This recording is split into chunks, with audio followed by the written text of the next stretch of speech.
Hari ini aku kebetulan ada cerita unik, tapi bukan hal baru sih. Bisa sering terjadi. Kebetulan aku ada dapat konsumen yang dimana tuh dia bilang, Mas, tapi slip saya itu ada nyantolnya. Eh, Gimana Mas gitu?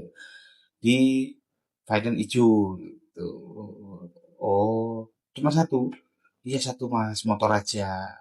Oh, oke oke oke oke. Nah, seperti yang aku bilang kemarin teman-teman ya, konsumen itu banyak yang tidak tahu detail selipnya dia, atau mungkin kurang peduli, atau mungkin masa bodoh ya sama selipnya dia, gitu. Jadi waktu aku cek atau polling ke finance, ternyata selipnya dia itu ada nyantol di dua pembiayaan gitu, pembiayaan A dan B lah gitu. Nah, setelah aku telusuri, Mas, ini kenapa kok nyantol gitu? Oke, dia bilang pada saat kemarin apa tadi itu aku minjemin namaku ke saudara. Soalnya dia butuh kendaraan, jadi aku bantu.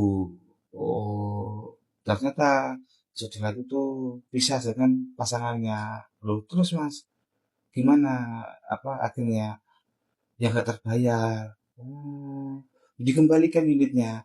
Oh enggak, digaden. Waduh ya, kan jadi gimana gitu teman-teman ya. Jadi aduh kok begitu gitu kan. Terus aku tanya lagi tuh, kan ada dua fan tuh, itu fan yang pertama. Terus fan yang kedua nih, yang kedua ini kenapa Mas gitu, ada nyantol juga. Ini motor juga ya. Dia inget-inget nih gitu. Setelah inget-inget, oh iya ada nyantol dulu pernah dipakai keluarga gitu. Loh, terus Mas, ya itu kebetulan ada apa musibah keluarga. Akhirnya gak dibayar juga. Oh, terus unitnya gimana? Digade juga. Waduh gitu.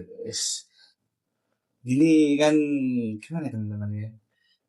Jadi kalau slip ini sih dibilang penting ya penting, dibilang gak penting ya suatu saat nanti penting gitu. Jadi kalau misalkan mungkin teman-teman misalkan ada saudara yang mungkin sultan ya gitu ya. Jadi suatu teman-teman misalkan butuh urgent dana, dia bisa bantu itu oke gitu. Tapi kalau misalkan gak punya saudara sultan, pada faktanya di lapangan teman-teman ya, pada kenyataannya nih, eh, berapa sih yang bisa dibantu saudara kita meskipun kandung ya di saat sama-sama mungkin dia juga kekurangan atau apa, kan nggak selalu bisa bantu gitu untuk perihal keuangan gitu. Oke mungkin dia bisa bantu nih ngasih set teman-teman mungkin janji 6 bulan deh dikembalikin atau mungkin 8 setahun deh gitu dikembalikin gitu. Nah pada faktanya teman-teman kadang baru jalan sebulan atau 2 bulan tuh udah ditagih gitu. Jadi kan mungkin akan apa ya menyebabkan pertengkaran di keluarga. Nah, sebenarnya kalau misalkan teman-teman itu menjaga seliknya, ya ini aku tidak menyarankan untuk teman-teman beli-beli itu selalu kredit, enggak. Lebih baik cash memang, paling benar tuh cash. Tapi ada suatu momen yang memang harus kredit, mungkin gitu kan, gitu. Jadi, dijaga aja seliknya gitu. Takutnya sewaktu-waktu butuh dana cepet, ya yang bisa bantu instan ya teman-teman, bukan instan gimana, maksudnya yang bisa benar-benar bantu itu ya perbankan atau pembiayaannya gitu. Jadi kalau misalkan teman-teman urgent misalkan untuk bikin usaha atau apa, yang bisa bantu perbankan gitu. Perbankan acuannya apa sih teman-teman?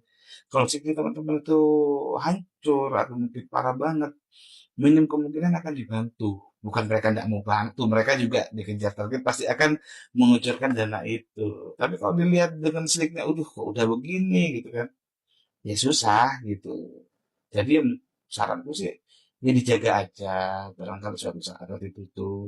Kalau nggak butuh ya sudah, tapi jangan dipinjamkan ke saudara, jangan dipinjamkan ke teman gitu untuk namanya. Karena nanti belum tentu kenapa sih mereka minjem nama gitu kan? Berarti kan namanya mereka itu jelek gitu loh. Kenapa mau kamu pinjemin? Emang gitu.